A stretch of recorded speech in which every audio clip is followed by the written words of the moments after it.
In 2011, a man named Christopher Wanless bought his dream property, 16.5 hectares of untouched woodland in the British Columbia interior. A big house, total privacy, surrounded by nothing but forest and silence. What Christopher didn't know was that hidden somewhere on those 16 hectares, buried under moss and rotting brush, was a mine shaft. It was hand-dug over 100 years ago by a prospector who went in and never came out. Christopher found that mine, and then he made the mistake of going inside. The property was vast. Christopher spent his first few weeks walking the perimeter, learning the terrain. It was during one of these walks, pushing through the morning fog, that he noticed a geological anomaly. A dark, geometric shadow breaking the natural line of the forest floor. It wasn't a cave, it was a structure. Buried beneath layers of moss was a mine entrance.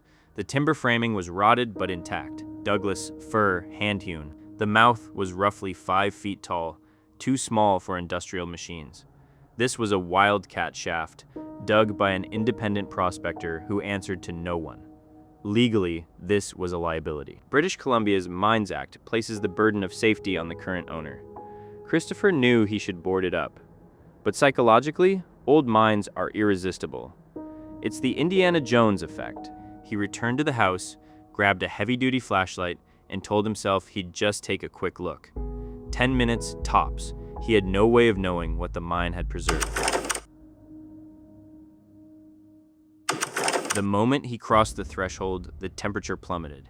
The air drifting from the tunnel was damp and freezing, smelling of wet iron and stagnant earth. As he walked, his flashlight beam hit the walls, and they exploded with light. The walls were shimmering. Encrusted in the damp stone were thousands of reflective particles. For a second, gold fever kicked in, but it was likely pyrite. Fool's gold, the bait that kept desperate men digging until they starved. Christopher pushed deeper. 50 feet, 100 feet. The daylight behind him shrank to a tiny white coin. At 150 feet, the acoustics changed. It started as a low echo. Machinery, settling rocks. Christopher stopped. He held his breath. The sound didn't stop. It got louder, distinctively industrial. The grinding of metal on metal, and it was evolving into a screech, like rusted chains being dragged under tension. Your brain tries to explain it. Wind? Rocks? But this had a rhythm. It sounded like work, like someone was working. Panic is a biological override. Christopher spun around and sprinted through the muck, scrambling toward the daylight. He collapsed on the grass outside, lungs burning. The woods were silent. The birds were singing. The contrast was jarring, like stepping out of a nightmare into a postcard.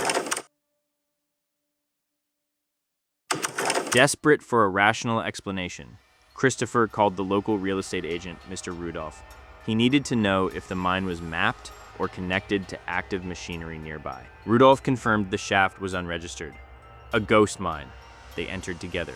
This time the silence held, but at 120 feet deep, Rudolph suddenly stopped. The agent's face drained of color. He reported a sudden, overwhelming pressure in his chest. Physiologically, this matches exposure to infrasound, sound waves below the human hearing threshold that cause anxiety and dread. But Rudolph didn't use scientific terms. It feels like we aren't alone in here. The job, it wasn't finished. They left it, and whatever they left, it's still going. Rudolph fled the mine and refused to return. Christopher was now validated, but he was also alone, and instead of staying away, he made the fatal error of curiosity. He went back in. This time, he pushed past his limit.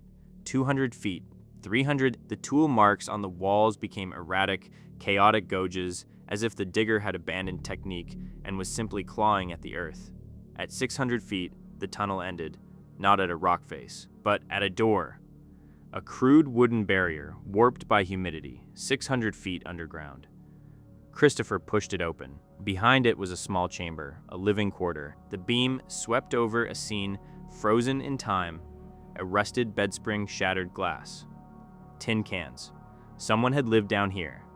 Someone had dragged a bed into the crushing dark, latched the door, and stayed. On the far wall, Christopher found something that chilled his blood. Scratches, deep gouges in the stone, grouped in sets of 4 tally marks. These weren't counting days of mining. They were counting days of confinement. Opposite the scratches, scrawled in dissolving graphite, was writing Christopher could make out a name starting with H-A-R, and below it, one word repeated over and over, more frantic each time. Below, below, below. He raised his camera to capture the evidence. The shutter clicked, and the screen went black. Full battery, dead in an instant. Then, the temperature plunged. His breath plumed in the air. The sensation of being watched transformed into the sensation of being surrounded. The sound returned. Not an echo this time. It was in the room above him. Rusted chains hanging from the ceiling began to swing, violently. Rhythmic, pendular intent, slamming against the rock. And then came the water. From the depths of the tunnel behind the room, a roar. The sound of a subterranean tsunami rushing toward him. Christopher turned and ran. He sprinted through the mud, expecting the cold crush of water to slam him against the rocks. He didn't look back. He scrambled into the twilight, falling to his knees in the dirt outside. He waited for the water to burst out of the mine. It never came. The entrance was dry. Logic dictates that if you leave the location, you leave the haunting. But Christopher found that the mine had a blast radius. That night, inside his dream home, the phenomena continued. Lights strobed in the kitchen. The thermostat dropped from 68 to 41 degrees in minutes, despite the furnace roaring. He was being hunted in his own living room. Desperate for answers, he dug into the archives, and he found it. A notice in the Caribou Sentinel, dated 1894. It described the disappearance of a prospector named Harold. Harold had been working an unregistered claim. He was last seen buying supplies in 1893. The search party found his camp abandoned. The notice ended with one line. It is surmised that the man descended into his working and did not return. H-A-R, the letters on the wall. The scratches weren't just tally marks. They were the final record of a man who sealed himself in to escape whatever he found below. Christopher Wanless sold the property immediately. He took a massive financial loss just to be rid of it. The property has changed hands twice since 2012. None of the new owners have reported anything.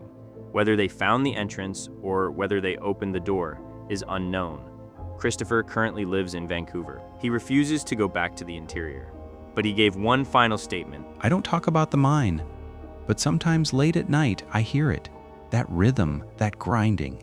I know it's just memory, but I also know that the first time I heard it, 150 feet underground, it wasn't memory, something was down there. And it's still working. The mine remains open.